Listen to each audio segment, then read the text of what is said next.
Américo Martins, nosso analista sênior, de volta para conversar conosco. Américo, em meio a tudo isso, a essas cenas de bombardeios, mortos, vítimas, feridos, pessoas feitas reféns nesse momento, onde fica a comunidade internacional? A gente teve ontem uma reunião de emergência do Conselho de Segurança das Nações Unidas, sem uma declaração final. O que a gente pode esperar em termos de ação da comunidade internacional diante do que estamos acompanhando?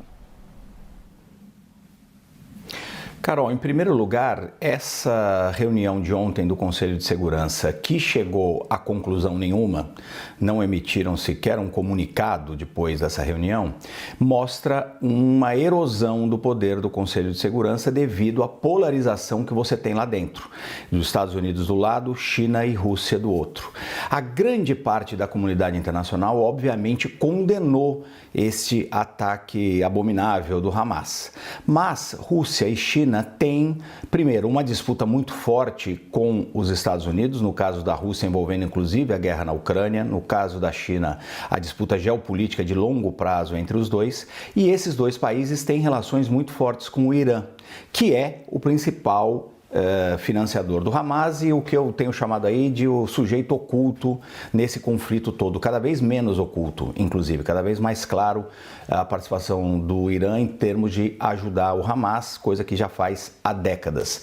Então os países sentaram no Conselho de Segurança, discutiram e não houve um acordo. Como Rússia e China têm poder de veto em praticamente tudo que acontece no Conselho de Segurança, assim como os outros membros permanentes, não conseguiram emitir sequer um comunicado, embora Israel tenha deixado muito claro nessa reunião que vai reagir à altura, vai se vingar desses ataques, e a maior parte da comunidade internacional tenha condenado os ataques.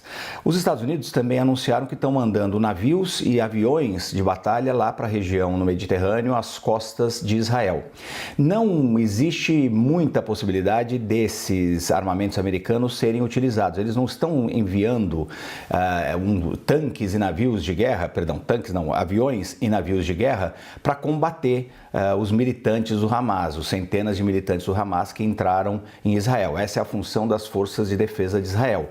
Mas os Estados Unidos estão dando um recado muito claro para o mundo de que eles estão alinhados com Israel, e esse sinal de você ter ali um grande navio de guerra, por exemplo, nas costas de Israel, é um sinal muito forte para grupos como o Hezbollah, também um outro grupo islâmico radical, considerado terrorista pela União Europeia, Estados Unidos e outros países, para não tentar explorar eventualmente aí este momento em que Israel está tendo atenções divididas ali de defesa, né, na faixa de Gaza, os combates que estão tendo dentro do país, eventualmente algum novo ataque do Hezbollah, do sul do Líbano contra o norte de Israel. Então os Estados Unidos estão mandando o sinal mais claro possível com esses navios de guerra de que estão ao lado de Israel e que vão ajudar a proteger o Estado de Israel. É um sinal para o Irã, para o Hezbollah, para o próprio Hamas, embora a intenção não seja usar essa máquina bélica americana contra os militantes do Hamas, pelo menos não neste momento. As Forças Armadas de Israel têm toda a condição de lidar com isso. Infelizmente vamos ter mais vítimas, no entanto.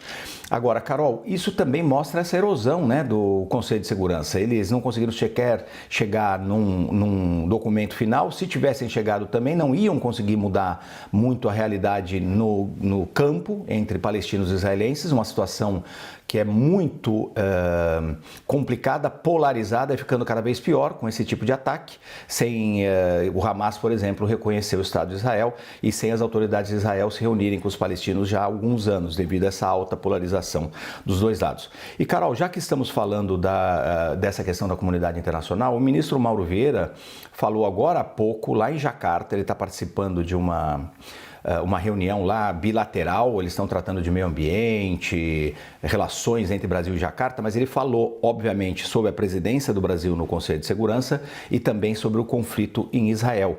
Ele disse que a tentativa do Brasil é tentar redobrar os esforços multilaterais para conter essa espiral de violência e para desbloquear o processo de paz. Então, o ministro Mauro Vieira, sendo aqui otimista e bastante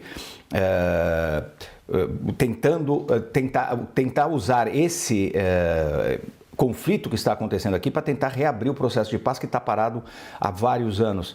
E o governo brasileiro, através do Mauro Vieira, também disse que a atual dinâmica entre Israel e Palestina é insustentável e uma solução é necessária, com Israel e Palestina convivendo em paz e segurança, com fronteiras acordadas e internacionalmente reconhecidas. Então, o Brasil reforçando aí a condenação do ataque. O ministro Mauro Vieira foi claro em condenar, o presidente Lula também condenou os ataques terroristas, na palavra do presidente, e também tem trabalhado para mediar o conflito, tentar resolver neste momento com um pouco mais de calma, pedindo autocontenção dos dois lados, mas insistindo numa tese brasileira de longa data de que devem existir dois estados mutuamente reconhecidos e reconhecidos pela comunidade internacional. Essa era a proposta original dos acordos de Oslo. Houve um momento em que houve um otimismo grande de que isso seria possível, mas a violência na região não permitiu e basicamente nós continuamos na estaca zero, Carol.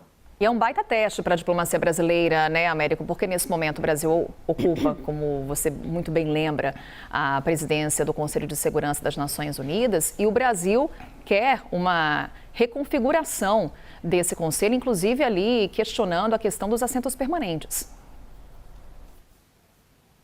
Sim, o Brasil é um dos países que defende essa reforma do Conselho de Segurança, não é? Uma ampliação do número de países com assento permanente. Hoje nós temos, obviamente, 5, Estados Unidos, Reino Unido, França, Rússia e China, que têm assento permanente e poder de veto no Conselho de Segurança, e outros 10 membros rotativos. O Brasil, neste momento, é um membro rotativo e está na presidência do Conselho. É, como você disse, um grande teste para a diplomacia brasileira.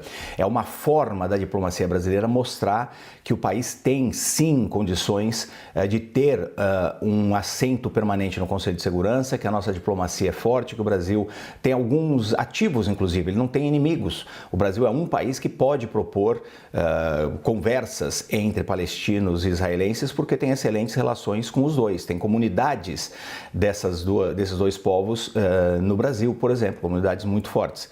Mas, neste momento, obviamente, estar na presidência não significa que você tem um poder extraordinário dentro do Conselho de Segurança. Você basicamente organiza as discussões e você faz propostas para que os outros discutam. Então, o Brasil tomou a iniciativa, convocou a reunião do Conselho de Segurança, que aconteceu ontem. Essa indicação do ministro Mauro Vieira, que eu acabei de receber aqui de uma alta fonte do Itamaraty, é de que o Brasil quer continuar engajado nisso, quer continuar promovendo essas discussões dentro do Conselho de Segurança, com essa visão de longo prazo de reabrir em algum momento, quando for possível. Neste momento não existe a menor possibilidade, mas quando for possível abrir eventuais negociações de paz entre os dois lados. Mas o Brasil propõe tudo isso, mas quem de fato continua tendo poder no Conselho de Segurança são as 5 grandes nações. E por conta das desavenças entre elas, não conseguiram emitir sequer um comunicado ontem condenando os ataques, que é o mínimo que se espera, não é, de qualquer governo